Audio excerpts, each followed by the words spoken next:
everyone. Welcome to another Monday movie. I'm Mr. Blue Summers. So this week, I've actually been out of town, which is why this week's movie is late. I was attending my sister's graduation at the University of Redlands. She was studying psychology. My congratulations go out to her. One of the things that I noticed while I was out there was that the administrative building, which you see here, has a pretty awesome looking perimeter along the top, this molding.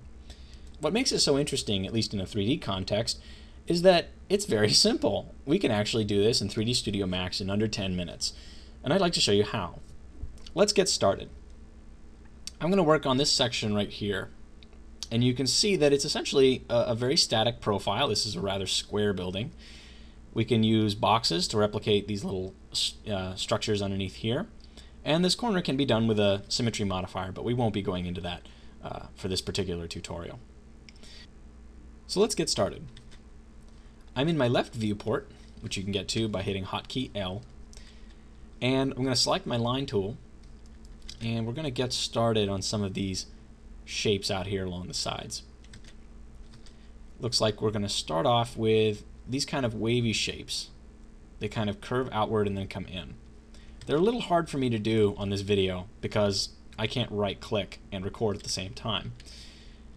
Also, it involves Bezier splines, which might be a little bit too much for this particular tutorial. So let's keep it simple. I'm just going to use a fillet operation in order to achieve that curved effect.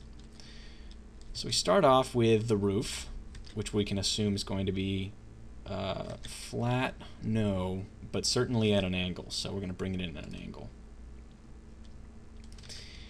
Looks like we get a little bit of a lip going down, followed by that curve going inward and then back out. So I'm going to go ahead and replicate it that way. Comes inward a little ways, then we see the same thing again, so it comes in twice. We're just simplifying it, it's not perfect. I'm going to bring it in just a little bit. We'll go ahead and fillet that a little bit later. Okay, so it looks like we brought it in, down, out, two down and in, so we're going to get that tiny little lip that you see right there. And then after that, the structure comes inward pretty deeply, right? Because right here we're seeing we need to create those boxes. So we're going to bring it in about that far. Comes down a few units, and we see a little bit of beveling right here toward the bottom of that inset, so we're going to go ahead and do that. So it comes down. I'm going to hit my I hotkey, which is going to center the viewport for you. So a little bit of beveling. It looks like in, down, in, down, in, down. So we get 3 bevels. And then we see another, not deep inset, but a moderately deep inset that's going to create these, that's going to create a gap in order for these high frequency details to come in. So let's go ahead and do that. Slight inset, slight downward. Okay, and then we see 3 more. 1, 2, 3.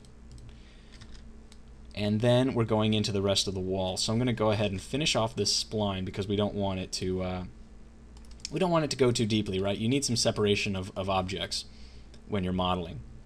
Otherwise, you're going to end up with just one massive object that becomes unruly.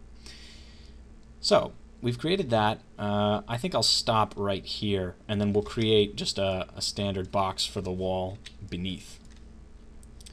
So I'm going to go ahead and go into my Create panel, Standard Primitives, Box, and I'm just going to create a simple box. And as I said, that's going to be our wall.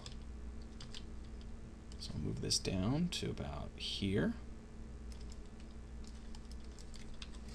And for this spline, what we want to do is use the extrude tool in order to create a surface that we can use. So in my modifiers, I'm going to select extrude. You'll notice that my normals are just fine. If your normals got messed up during this operation, you'll need to apply a normals modifier and then click on the flip normals checkbox. But for this video, we don't have to do that. Okay. So I'm going to simplify things a little bit. We're going to assume that the angle of the camera is going to be down on the ground, so I'm going to pull this back a little bit to kind of, shield us from that. And I'm going to show the final result so that I can kind of work on this procedurally. So now I can kind of go in and select some of these vertices that I said I'm going to fillet, and I'm going to fillet them.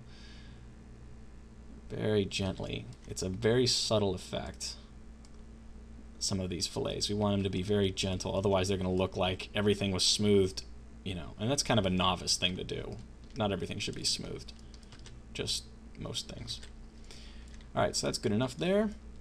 Okay, looking good. Maybe I'll give this one a little bit of a chewed edge as well, just to match the one above. And what else needs a little bit of beveling? A little bit of fillet. Not much. We're looking okay. So as for these guys in here, they're not exactly sharp edges, are they? At least in the image. So maybe we can go ahead and muddy these up a little bit. Alright, so it's getting kind of extreme. There. Perfect. That is exactly what we want. Okay. Very subtle. So I'm going to go ahead and go into my interpolation. I'm going to turn it down. Otherwise, we're going to end up with 100 zillion polygons, which we don't need because this is going to be not in the background, but certainly not, you know, we're not going to be right up against it looking at bugs. So that's looking good. Let's go ahead into another object mode, and we're going to put in those boxes that belong in this area and in this area, which you see right here, low frequency, and down here in high frequency. So I'm going to select a, rather than a box, let's go ahead and use our extended primitives and use a chamfered box, because those tend to look really good. So I'm going to create a small chamfered box. I'm going to align it right here. I'm going to move it into place.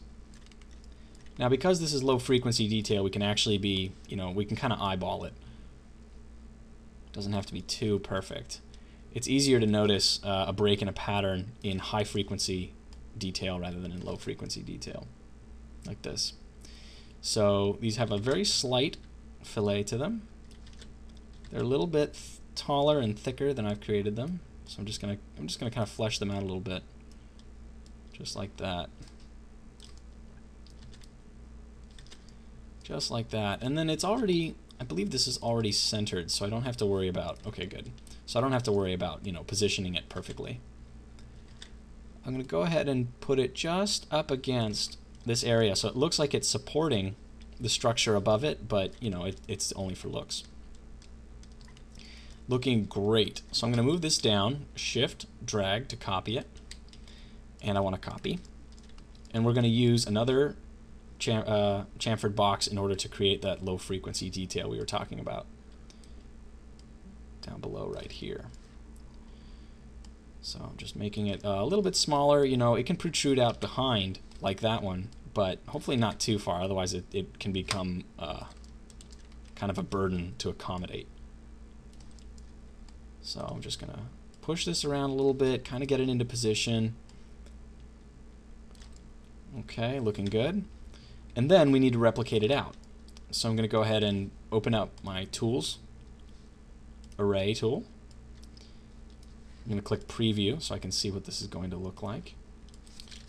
Looks like it's not along the y-axis, but instead along the x-axis. And we don't need too many of them, so I'm just going to kind of take it easy on it. We're only going to use 5. Great. The spacing is not super critical at this point, because you can still manipulate this within the object and arrive at what is a good spacing. That looks close. That's about what I want. And we can always adjust the spacing between sections in order to accommodate any kind of discrepancies in the frequency of these details. So we're looking really good. Except for the corners, we've got this entire panel of the building ready to go. And the technique that we used on this section would also apply to this area down here. So before we finish up, let's go ahead and take a render of this section. I'm going to go ahead and replicate it out just once here so that we can see what this looks like after we've copied it. Let's take a look. So very cool.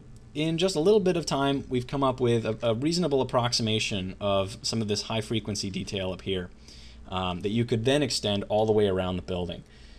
It doesn't have to take up too many polygons, and it can actually be as simple as you make it. So I encourage you to try to think simple when you're working with architecture. Sometimes very simple objects can take you a very long way.